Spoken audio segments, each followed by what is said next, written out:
This is Valley News Live at noon. A state of emergency is in effect for Buffalo, New York, as a major snowstorm bears down on the area. People are bracing for upwards of 4 feet of snow with whiteout conditions and nearly impossible travel. Just take a look at the video already. Some people are trying to dig out of all of this heavy snowfalls, and there's just no signs of it letting up, and snow plows are even having trouble keeping up on city streets. Now, the National Weather Service is warning of potential paralyzing conditions and damage to infrastructure. And the storm is so intense that the Buffalo Bills have moved their Sunday game to Detroit, where they will play the Cleveland Browns. But in our area, things are looking pretty nice outside this afternoon, and it won't be anything like Buffalo, but we do have another round of wind and snow to prepare for. For that, let's send things over to meteorologist Lisa Green. Hi, Lisa. Well, good afternoon. We aren't going to be seeing 4 feet of snow, but we do have some problems out there, and they've been starting up here for us this afternoon. So we're talking about falling snow and blowing snow, reducing visibility for us for the afternoon hours and drifting across the roads, leading to some slick spots, additional areas where we have some trouble traveling here today. I'm looking at our southern end of the valley right now with those flags moving in the wind out down at the Dakota Magic Casino. You can see our camera shaking there. This is an area that will be kind of last to see the snow, but we're certainly getting some wind right now. In the FM area, we're looking at about 10 degrees, but it feels much colder. So being out to clean up the snow, maybe traveling, and hopefully you don't find yourself in trouble, especially with this kind of weather.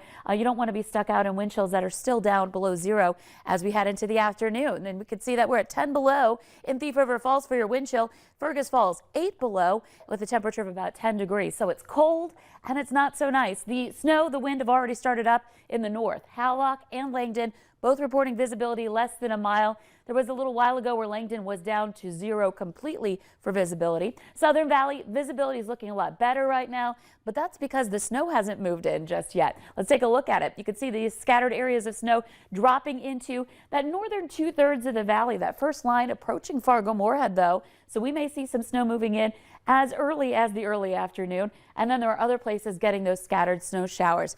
So here's the forecast for the rest of your Friday. We're looking at conditions that are going to be getting snowier, scattered, so it's not going to last all day, but the potential is there of an inch or maybe 1 or 2 more from there as we move into tonight. Winds increasing in eastern North Dakota, especially to that 40-mile-per-hour range, so that's going to lead to more blowing and drifting, and toughest conditions in those open areas, and especially in eastern North Dakota and beyond, heading farther west. So when I come back, we're going to take a look at that coming up in your planner for your Friday. Big travel weekend this weekend. Details on your weekend planner to come. Yeah, very big travel weekend. But Lisa, I'm just really glad that we're not in Buffalo, New York right now, because that is just dreadful over there. So much snow here, 1 to 3 inches we can definitely handle. Lisa, thank you so much. We'll talk to you again in a few more minutes. And while streets and highways are icy and police say some people are still driving too fast for conditions, a driver is seriously injured and facing DUI charges after losing control near an I-94 interchange in Valley City.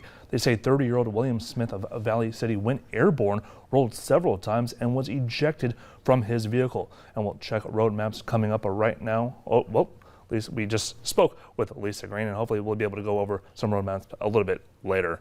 Well, after serving the North Dakota courts for more than 6 decades, the longest-serving justice in state history is retiring. Supreme Court Justice Gerald W. Vanderwall will be retiring on January 31st. Now, in a letter, Governor Doug Burgum expressed gratitude on behalf of all North Dakotans for his service in a letter to Chief Justice John Jensen informing him of the pending vacancy on the Supreme Court. Whoever is chosen to succeed Vanderwall will serve until the 2026 general election and may run for the remaining 8 years of the 10-year term that begins on January 1st of 2025.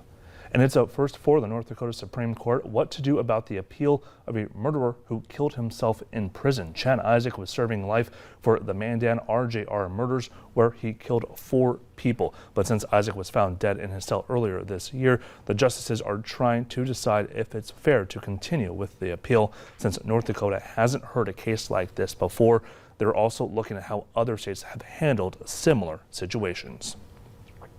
The Minnesota Nurses Association is opposing the merger of Sanford Health and Fairview Health Services. And the group is concerned over what it says are payouts to executives, recent closures of hospitals, and lack of resources for nursing staff, and is demanding a seat at the merger table. Sanford says it's signed a letter of intent to combine with Fairview Health Services and plans to close the deal next year. Sanford CEO Bill Gasson would be CEO of the new system, and Fairview CEO James Hereford would serve as co-CEO for a year after the close of the deal. Minnesota U.S. Senator Amy Klobuchar says she'll call a Senate hearing to probe Ticketmaster after the Taylor Swift ticket fiasco this week left many fans frustrated and empty-handed. Now, the company canceled the general public sale of tickets because of what it calls extraordinarily high demands on ticketing systems and insufficient remaining ticket inventory to meet the demand. Klobuchar says the company, which is the product of a merger between Ticketmaster and Live Nation a decade ago, is too big and too powerful. While staff shortages did them in this time for good, the Moorhead JL Beers on Highway 10 will serve customers for the final time on Sunday. A Facebook post blames staffing shortages, and owners are thanking the community for its support over the past decade. You can still get your fix at their other 3 locations around town. And a reminder that Monday is the last day to apply for a Christmas food box from the Salvation Army. The nonprofit says to spread the word to anyone in need. The limit is 1 food box per household, and we have a link to apply at valleynewslive.com. The food boxes will be sent out on Monday, December 19th at the Hope Lutheran Church South Campus in Fargo. Well, the heated outdoor bays at Sweet Shots in South Fargo are reopening today after repairs from last week's collapse. Starting time is 5 o'clock tonight, and managers say some breakaway clips snapped under the weight of ice and pushed by high wind, and now the crew is making adjustments to survive the rest of the winter. Well, it's a big weekend at the Fargo Dome with teams from the Northern and Southern Valley going head-to-head. North Dakota versus North Dakota State will kick off at 2:30 tomorrow. And if you don't have a reserved tailgate spot, lineups begin at 5 o'clock tonight along the south side of 17th Avenue.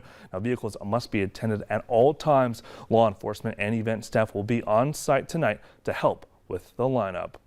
Well, coming up at noon, if you need eggs for your Thanksgiving meal, you might want to start looking now.